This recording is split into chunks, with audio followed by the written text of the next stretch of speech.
Bom, então vamos falar agora da letra B e da letra V. La B e la V.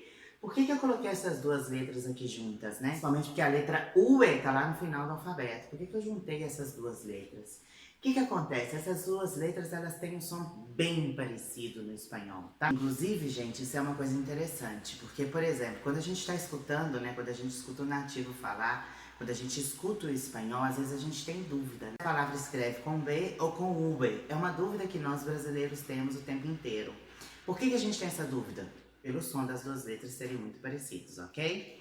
E aí, como é que a gente vai saber, então, se a palavra escreve com B ou com V? Como que a gente vai saber isso, então? Não tem jeito de saber. Pelo som, não tem jeito de saber. A não ser que você esteja numa região que os nativos daquela região façam a diferença entre esses dois sons. Senão a gente precisa saber como essas palavras são escritas, né? Uma comunicação escrita, isso é importante. Se a gente não souber como se escreve a palavra, pelo som mesmo, é muito difícil a gente identificar se a palavra é com B ou com V. Sim? De acordo, senhores? Então, assim, a diferença mesmo, a gente percebe uma diferença às vezes na hora que a pessoa está falando, porque a B ela é mais oclusiva, né? Por exemplo, eu falo B.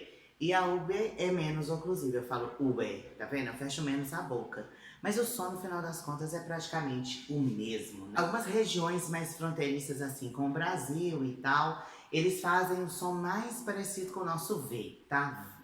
Chega nesse som um pouquinho mais parecido, mas não chega a ser idêntico ao nosso V, não, tá ok? Mas, de uma forma geral, la V e la B tienen el mismo sonido, de acuerdo?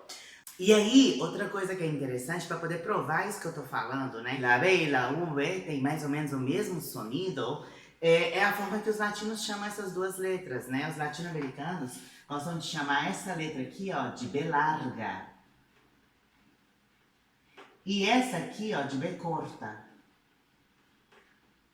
Ok? Então, olha só, as duas letras são chamadas de B. A diferença é que uma é chamada de B larga e a outra B corta. Larga, comprida, corta, mais curta. Por quê? Olha só, se eu fizer as duas letras aqui, ó, eu vou ter largo e corto, tá? Mas as duas são chamadas de B por causa do som. Então vamos lá? Vamos prestar atenção nisso? Vamos escutar e vamos repetir as palavras então que tem o mesmo som? Coloquei aqui, dei até uma misturadinha aqui para a gente poder ficar atento a isso, ok? Vamos lá? Escuta. Palavra, libro, vida, vaca, Barcelona. Vale? Sim? Então tá, fiquem atentos aí a esses sons. Na hora que vocês estiverem escutando músicas, na hora que vocês estiverem escutando, vendo séries ou escutando, por exemplo, podcast, preste atenção aí nesses sons e a semelhança desses dois sons.